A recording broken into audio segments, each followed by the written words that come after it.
If I was Instagram, would I push this to more people? Like, is this worthy of people seeing? If you wonder why people get put in the hidden requests, like right at the back of your DMs, because they say if you was your niche and scrolling Instagram, what would make you stop and watch your video? Hey guys, how's it going? Harry here. I hope you're doing well. If you're watching this video, it's because you're posting content and it might not be getting pushed to as many people as you think. You might not be getting the views or engagement you think you deserve. And I'm going to try and explain to you why that is and how you can fix it. If you've never seen me before, obviously my name's Harry, and the reason why I'm recording these videos is because I want to get you more clients. I want to get as many people in the best health, physically and mentally in the world as I can. And the best way I see of doing that is by helping fitness coaches, specifically online coaches, get more clients. So you might think, why is my reach going bad? You might have posted a few times, you might have posted consistently for a long time, but for some reason your views aren't going up, your engagement isn't going up, and of course you've got no clients. So why is this happening? Well, you could potentially have poor reach, and what that means is Instagram isn't pushing your account to as many people as it could be. And you need to think about Instagram's intentions. Why would they want to push an account? Well, Instagram, at the end of the day, what they want is obviously more money. They're a business, but how they can manifest that is by having more people use their app. And accounts that help Instagram get more users engaged and hooked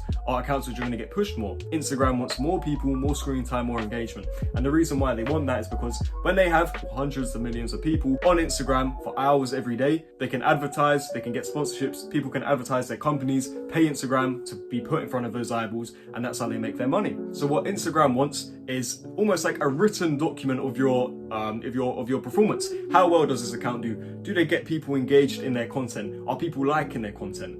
And when Instagram can see that, yes, you're doing those things, it's going to push you to more people. When Instagram can say, actually, no, it's turning people away, people aren't engaging with the account and the account is acting suspicious, it's going to push you further away from those people. It's say, for example, you owned a car dealership. I don't know why I thought of that as an example, and you had an employee who was late every single day. He never washed the cars. He never spoke to clients nicely. He was rude, didn't get on with him. And then you had the client of the opposite. He showed up early every day. He always spoke to the clients. He took them out on test drives. He washed the cars. He sold as many cars as possible. Well, which one would you give a raise or give more hours to? Well, the person that's actually going to make your business a profit. And that's exactly how Instagram works. They're going to prioritize accounts which are helping them achieve their goal of obviously, one, making more money. But how they do that is by increasing how much time people spend on Instagram and how much they actually use it. So how you want your account to work is you've got the inputs, you've got the action items you do, and then you've got the outputs, the response of that. So input output is quite simple to understand. For example, it's just cause and effect. So the input could be you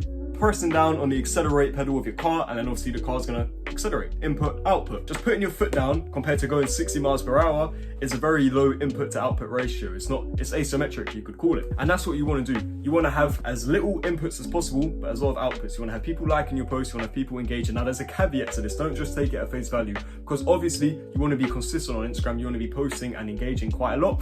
You want to show up all the time, because it's all good. If we go back to the car dealership example, you're not going to be prioritized over someone that's showing up every day. So you want to have moderate inputs to the point where you're consistent and you're showing Instagram that they can trust you because you're consistently putting out good things. But you also don't want to be over consistent and putting too many inputs in that no one's engaging. For example, if you were to put out, let's just say a random number, 10 posts a week, and all of them averaged out to good engagement and good outputs, a lot of people are liking it, a lot of people are watching it, a lot of people are commenting on it, that's perfectly fine. But if you were to put out 100 posts and it had the same engagement, Instagram is actually going to prioritize this person because they're getting better input for output ratio compared to you. So what you need to be doing is stop engaging in activities which are low input to output ratios. For example, cold DMs. If you wonder why people get put in the hidden requests, like right at the back of your DMs, it's because they send thousands of them a day. Instagram looks at the DMs as a metric and goes, this person sent 4,000 and 40 people are applying to him. He's obviously spam. People don't want to be spammed. So when that guy starts to post content, he's going to have poor reach, and he's also going to have his DMs blocked because Instagram recognizes that they don't want to promote this account. So you want to stop engaging in activities which are reducing score of this ratio, how many things you're putting in to how much you're getting out, and you want to increase the amount of things you can do which put inputs in and get more outputs out. So how you can do that is review your content.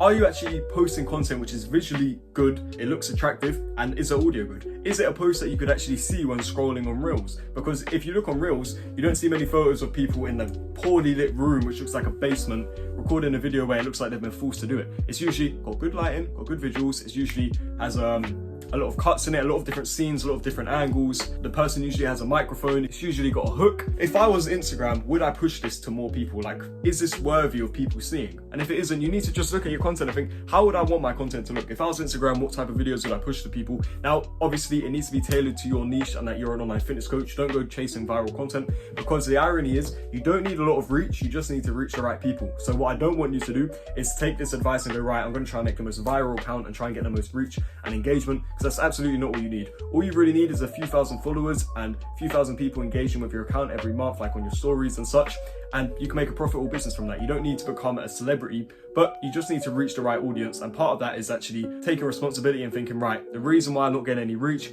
is because my account looks pretty shit and Instagram doesn't want to recommend that to people. So as I said, make sure your content is actually talking to a niche. If you was your niche and scrolling Instagram, what would make you stop and watch your videos? If you was your niche and scrolling Instagram, what would make you stop and watch your videos? What would make you like the video? What would make you follow the person? Just brainstorm that and actually put effort into your content and try to improve it as much as you can. The next thing is stories. Are your stories encouraging people to come and watch them consistently? Are they encouraging people to maybe interact on a poll you've got, put a question in, press a button, like a story, actually watch it? Because if you're just posting reshares of something your client's done or reshares of something you saw on Instagram without any context, people are just going to skip through that. Instagram will look at your stories and think, no one's staying more than half a second, we're not going to push this account. All of these little things feed into your reach. Don't give Instagram a reason not to prioritize and push your account. Everything needs to be coming from the angle of, do people enjoy this account? Do people interact with it? Do people watch it? And if you can do those things, then Instagram is going to pick up on that. They're going to look at that document and say, yep, this person's performance is good, and they're going to promote you in a way so you can get more reach, I guess you could say. So if you've got poor reach, don't expect to make better content and better stories and have people engage with your account just for a few days and that everything's going to be magically repaired. This might take longer. Sometimes if your account has so poor reach, it could be worth starting a new one. So that's the summary of why you might be getting poor reach. In summary, make sure that your content is making people want to watch it and stay. It looks good, it sounds good. Make sure your stories are encouraging people to watch. Make sure you're not doing any activities like mass following people, which, you know, have high inputs and low outputs, and the exact same goes with DMs. Use it in the same way. There's a link in the description. It's me trying to offer and pitch you something. If you're not interested in that, then you don't have to watch it at all. But that's all for this video. I hope you've enjoyed and found it useful. If you have any questions or specifically about your reach, because this was just a very introduction level to why it might be bad. If you want to know something specifically about your content or your stories or your DMs, then just comment it below or ask me on Instagram and I'll happily make a video on it. But yeah, that's it for this video, guys, and I'll see you in the next one. Bye.